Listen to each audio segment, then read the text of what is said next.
For you 126S students, this is the first time I've done this class online. It's new. So I am still struggling with the best way to help you all.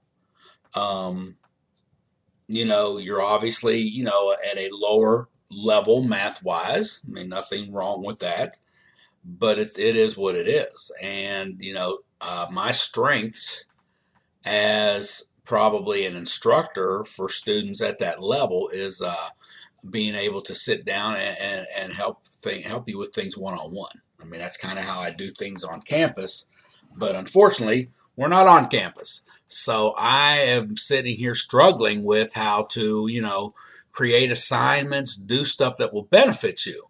And I'm not sure, how it's going to work. So we shall see. But I am not totally finished setting up the 126S assignments yet. But I've got the first half done, so I have you have a while. I don't think anyone's going to zip through the midterm in 2 weeks, but I'm working on it. So the differences are, for one, your syllabus is going to be just a little bit different, and I'm just going to show you how your grade is computed.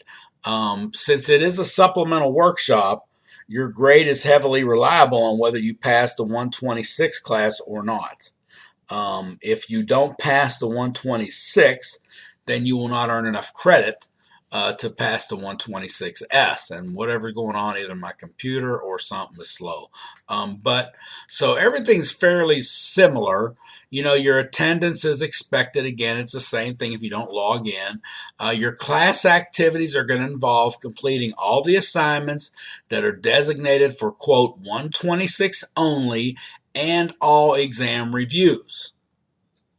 Okay, prior to completing the unit, that they're part of. Now, here is, you must pass 126 in order to be able to pass 126S.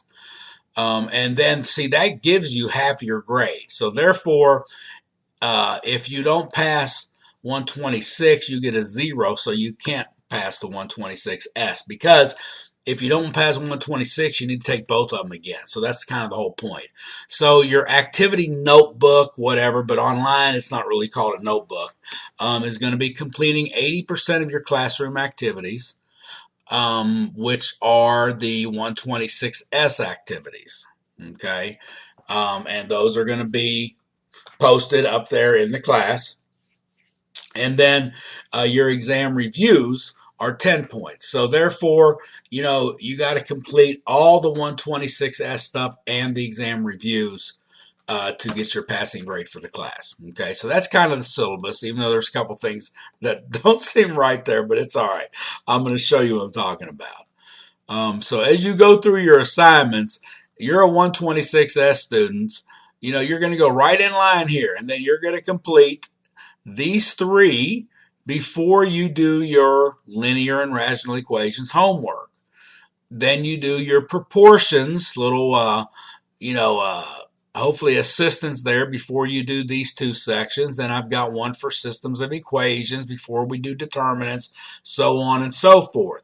So you've got to do all of these in order right before you do the others. They're there to maybe help give you extra tutelage on things you may have trouble with. Probably as we move on into the class, I'm thinking I'm also going to include some videos and just maybe some more examples and maybe some more one-on-one help in that way, so I can verbalize things a little bit better. So I think that's kind of what's you'll eventually see from me there.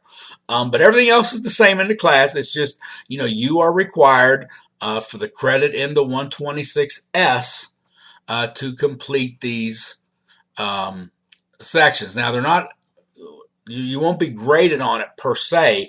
I will just manually count them and see what you've done. So they're not included in the grade book, since this course is, everything's embedded in this course. Okay, so that's the deal.